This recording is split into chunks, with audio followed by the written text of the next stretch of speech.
Isang laban ang naganap sa pagitan ni Jinwoo at ng napakalakas na Knight Commander na si Igris, na kung saan ay halos mamatay na si Jinwoo sa pakikipaglaban sa mandirigma na ito. Dahil sa kanyang determinasyon ay nagawa pa din niya itong matalo at maging isang kanyang mandirigma bilang Shadow Monarch. Pagpasok niya sa loob ay lumabas ang notification at dito ay nakasulat na hindi daw niya maaaring magamit ang full recovery at hindi din daw siya maaaring makalabas hanggat hindi pa natatapos ang change job quest niya. Dito ay may lumabas na isang armor type beast at siya ay sinalakay nito. Ang kanyang pisikal na pagsalakay ay balewala dahil sa kapal ng armor nito. Sinalakay ulit siya nito at napag-isip niya na ang dagger niya ay walang silbi sa pagkakataon na ito, kaya gagamitan na lang daw muna niya ng pisikal na lakas. Inatake niya ito at gamit ang kanyang lakas ay sinira at tinalo niya ang armor type beast na ito. Pagkatapos niya itong talunin ay dumating pa ang mas madaming armor type beast. Dito ay ipinakita habang nag-uusap sila Jinho kasama ang kanyang ama at kapatid ay sinabihan siya nito na alam daw nito na gumagawa ito ng sarili niyang paraan at alam din daw nito na binili nito ang ilan sa mga C-rank dungeon. Magkaganon pa man ay ayaw niya itong maging hadlang sa kanyang mga ginagawa, sabi pa nito. Ipinakita dito na tinalo ni Jinwoo ang mga armor type beast gamit ang kanyang pisikal na lakas, ngunit ang ikinagulat nito ay nang maramdaman niya na mayroon sa mga ito na gumagamit din ng stealth skill at magic attack. Nagtataka siya kung papaano na may kakayahan ang mga ito na gumamit ng stealth at light magic. Sinalakay siyang muli ng mga ito at sinabi niya na bawat isa daw sa mga ito ay may kanya-kanyang abilidad ngunit bawat isa din daw sa mga ito ay may kanya-kanyang kahinaan. Habang tumatagal ang pakikipaglaban niya sa mga ito ay mas mabilis din siya nauubusan ng lakas, kaya kailangan daw niya agad matalo ang mga ito sabi pa niya. Tinalo niya ang mga ito at siya ay nagulat dahil ang mga ito ay may drop item na kanyang pwedeng mapakinabangan. Nakuha niya ang mga boots, gloves at armor na maari niyang magamit at masuot kahit anong oras na parang normal lamang nakasuotan. Dito ay binuksan niya ang pintuan at naramdaman agad niya ang isang napakalakas na presensya sa loob nito. Pagpasok niya ay nakita niya si Igris na isang Knight Commander at sinabi niya na ramdam daw niya ang lakas at takot na minsan na niyang naramdaman sa Double Dungeon dagdag pa nito. Sa isang kisap mata lamang ay sinalakay siya nito ng napakabilis at sa isang hampas lamang ng espada nito ay halos nawasak ang dinaanan ng espada nito. Dito ay gulat na gulat siya sa lakas ng isang mandirigma na nasa kanyang harapan ngayon, at kitang-kita niya ang laki ng agwat ng kanilang bilis at lakas. Bawat pagsalakay at hagupit ng sandata nito ay ramdam niya na maaari siya nitong mapatay sa isang pagkakamali lamang niya at kailangan daw niyang mag-ingat ng husto. Sinalakay din niya ito ngunit ang kanyang pisikal na pagsalakay gamit ang kanyang dagger ay walang epekto dahil sa makapal na armor nito. Itinago niya ang kanyang dagger at mas pinili niya na ito ay labanan na lamang gamit ang kanyang pisikal na lakas. Si Igris ay tumugon sa ginawa nito at ibinaba niya ang kanyang mga sandata at naghahanda ng pagsalakay na gamit din lang ang pisikal na lakas. Dito ay ipinakita sila Chairman Go, habang kausap sa cellphone si Guildmaster Choi at ito ay nagpasalamat dahil sa pag-approve daw nito sa kanilang expedition mission. Sinabi lang ni Chairman Go na kailangan pa din nila mag-ingat sa pag-scout sa Jeju Island, dahil hindi daw isang biro ang mga halimaw na nandoon dagdag pa nito. Dito ay ipinakita na sinalakay ni Igris si Jinwoo, gamit ang sobrang bilis nito at natamaan niya ito sa isang iglap lamang. Sa bilis at lakas ay masasabi niya na mas higit daw ito kaysa sa kanya at kahit na may suot na siyang invincible armor ay napinsala pa din siya nito. Ginamit niya ang kanyang skill dash para mas pabilisin ang kanyang pagkilos at sinalakay niya si Igris. Magkaganon pa man kahit naka-dash skill na ito ay nagagawa pa din siyang sabayan nito. Muli silang nagpalitan ng mga pagsalakay at dito ay may nakita si Jinwoo na isang parte nito na may kahinaan. Magkaganon pa man ay ginantihan siya nito ng mabibilis at mga nakamamatay na pagsalakay. Sa pagkakataon na ito ang kanyang kamatayan ay nalalapit na, at tinawag ni Igris ang kanyang espada at nang akmang sasalakayin na niya ito ay biglang sinalag ito ni Jinwoo, gamit ang kanyang kamay. Nakakita siya ng opening mula sa pagsalakay niyang iyon at gamit ang kanyang dagger ay tinusok niya ito sa kanyang leeg at nagdulot ng malaking pinsala kay Igris. Nagawa pa nitong gumanti ngunit ito ay mabilis na naiwasan ni Jinwoo at muli niya itong sinalakay sa kanyang leeg. Gamit ang kanyang buong lakas ay nagpakawala siya ng isang napakalakas na pagsalakay na nagdulot ng agarang pagkamatay ni Igris. Dito ay sinabi niya na ang kanyang pagkapanalo daw sa mandirigma na ito ay masasabi niya na swerte lamang. Lumabas ang notification at dito ay nakakuha siya ng 4 na reward kasama na ang helmet at ang kanyang set effect ay kumpleto na. Ito ay may effect na minus 15% physical damage reduction at plus 20 sa lahat ng kanyang stats. Bago tayo magpatuloy sa susunod na episode mga idol, para mas lubos ninyo na maunawaan ang detalyadong recap ng anime na Solo Leveling series ay iminumungkahi ko na panoodin din ninyo ang mga naunang episode. Nasa aking description ang link ng mga episode at kung maaari din sana ay paki-like na din ang video na ito at mag-comment kung nagustuhan ba ninyo ang episode na ito. Sa pag-aakalang tapos na ang kanyang job change quest, dito ay naglabasan ang maraming portal at naglabasan ang napakaraming mga armor type beast na handang sumalakay sa kanya anumang oras. Sinabi ng notification na kailangan daw niyang makasurvive sa abot ng kanyang makakaya. Sinimulan ni Jinwoo ang pagsalakay sa mga ito at madali lang naman niya sana itong natatalo. Ang problema, bawat pagkamatay ng mga armor beast ay napapalitan din agad ang mga ito. Ginamit niya ang stealth skill niya para mag-recover sana ng lakas at ng mana, kaso na-dispel ito ng isang mage kaya nalaman ng mga ito kung nasaan siya.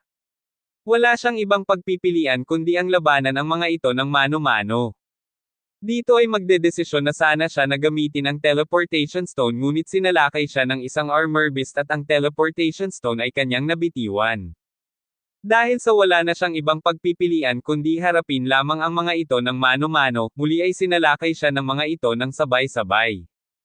Habang tumatagal ang laban ay nauubos na ang kanyang stamina at nakakaramdam na siya ng paghina.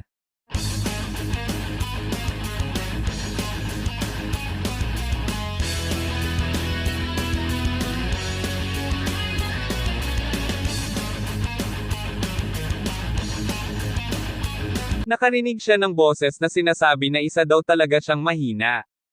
Nakita niya na ang nagsabi nito ay si Mr. Song, at dito ay nagsalita din si Juhi at sinabi na wala na daw siyang magagawa kaya sumuko na lamang daw siya. Ipinakita din dito ang dati niyang sarili habang sinasabi na sumuko na lang daw siya dahil ang isang E-rank na tulad daw niya ay walang pag-asang manalo sa sitwasyon na ito. Sa eksenang ito ay ipinakita si Chairman Go habang kausap naman si Inspector Wu.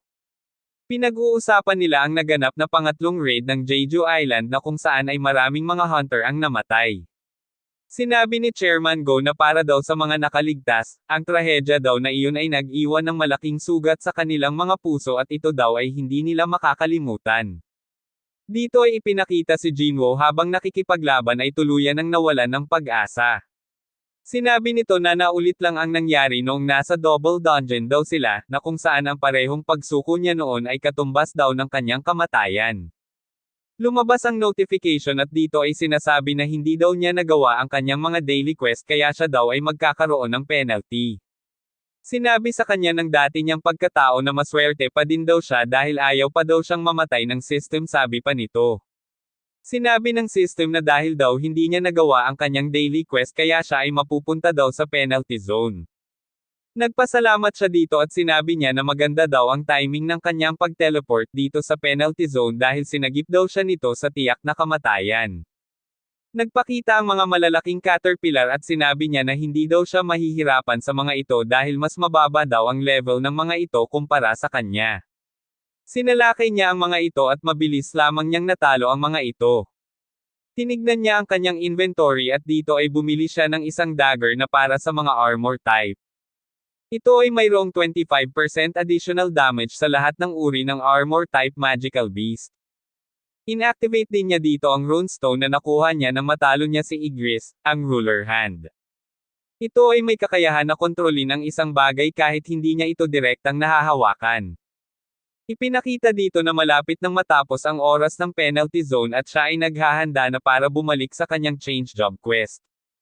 Pagbalik niya dito ay agad niyang sinalakay ang mga armor beast at dito ay mas mabilis na lamang niyang nawawasak ang mga armor nito. Ang epekto ng dagger na binili niya ay malaki ang nagiging pinsala sa mga ito. Napansin niya ang mga mage na hindi sumasalakay ngunit ang mga ito ang nagbubukas ng portal kaya hindi nauubos ang mga armor type beast. Sinalakay niya ito ng direkta at tulad nga ng kanyang hinala, sa pagkawasak nito ay nasira din ang ibang mga armor beast na summon nito. Ngayon ay alam na niya kung sino ang kanyang target kaya hinanap niya ang mga ito at sinalakay. Ipinakita dito na nagsama ang tatlong mage na natitira at nagsummon sila ng malaking golem na gawa sa mga nasira na armor beast. Sinalakay siya ng golem ngunit mabilis lang niya itong naiiwasan, at tinarget niya ang mga mage na nagsummon dito at winasak ang mga ito. Pati ang golem na nagpakawala ng malakas na suntok sa kanya ay winasak din niya gamit ang kanyang lakas. Dito ay lumabas ang notification at sinabi na natapos na daw niya ang kanyang change job quest. Nakabase sa kanyang performance at ability ang kanyang job change at dito ay sinabi ng system na ang kanyang nakuha daw ay isang necromancer. Sinabi niya na ang necromancer ay isang mage type na may kakayahang buhayin ang mga namatay na, at magbigay ng utos sa mga ito. Sinabi din niya na wala siyang inilagay na stat sa kanyang intellect, kaya papaano daw na necromancer ang kanyang job change. Ang kanyang build ay more on strength at agility na fit para sa mga close combat. Kung tatanggapin daw niya ang job na ito, ang lahat daw ng build niya para doon ay mababaliwala sabi pa nito. Lumabas ang notification at sinabi kung tatanggapin daw ba niya ito o hindi, at ang pinili niya ay hindi. Ngunit nagulat siya nang sinabi ng notification na ang necromancer daw ay isang hidden job kaya panandalian siyang napaisip tungkol dito. Inisip niya na kung ito daw ay isang hidden class ibig sabihin daw nito ay espesyal ang job na ito. Dito ay naisip niya na kung ito ang pipiliin niya ay maaari niyang mabuhay ang mga armor type beast dahil sa ability na ito. Kaya ang pinili niya sa tanong ng system ay oo, tinatanggap daw niya ang job na ito. Dito ay ipinakita muli sila Chairman Go habang kausap si Inspector Wu. Sinabi nito na baka daw sa mga oras daw na ito ay nakarating na sa Jeju Island ang grupo ni Guildmaster Choi. Ipinakita sa eksenang ito kung saan tinanggap niya ang job na necromancer at dito ay bumalot sa kanyang buong katawan ang kakaibang kulay itim na aura. Ipinakita din sa system na nagkaroon daw siya na panibagong class at ito ay ang Shadow Monarch. Agad niyang napansin ang mga aura ng mga armor beast na napatay niya at dito ay ipinakita ng system ang bagong skill na Shadow Extraction. Kinakailangan daw niya gumawa ng command word para sa skill na ito at ang napili niya ay ang salitang Arise. Pagbanggit niya ng salitang iyon ay agad na nag-extract ang mga shadow ng mga armor beast. Namangha siya sa ability na ito, ngunit ito daw ay mayroong continuous drain sa kanyang mana habang naka-activate ito. Meron itong dalawang ability, ang Shadow Extraction at Shadow Storage, na kung saan maaari mong matawag at magamit ang mga Shadow Army saan man niya gusto. Dito ay bigla niyang naisip na kung maaari daw ba niyang ma-extract ang isang high rank at dito ay pumasok sa isip niya si Igris. Sa unang pagkakataon ng pag-extract niya dito ay nag-failed siya dito, at nang muli niya itong sinubukan sa pangalawang pagkakataon ay nag-failed ulit ito. Sa eksenang ito ay ipinakita muli sila Chairman Go at Inspector Wu na nag-uusap. Sinabi ni Chairman Go ang tungkol sa mga hunter na reawakening, at posible daw na ang mga ito ay maging sobrang lakas o sa kabilang banda naman ay humina, depende na lang daw ito sa hunter. Ipinakita muli si Jinwo habang kinakausap ang katawan ni Igris, at sinabi nito na kung hanggang ngayon daw ba ay hinihintay pa din nito ang kanyang hari. Sinabi niya dito na ang pagdating daw nito ay walang kasiguraduhan kung hanggang kailan. Sinabi din niya dito, na siya daw ay isang mahusay na mandirigma at kung maghihintay lamang daw ito, ang kanyang husay bilang isang mandirigma ay mababaliwala sabi pa nito. Nakiusap siya sa katawan nito na kung maaari daw na samahan at tulungan niya ito sa mga laban, at para magamit pa din nito ang kanyang husay bilang mandirigma, sa kanya muling binanggit ang salitang Arise.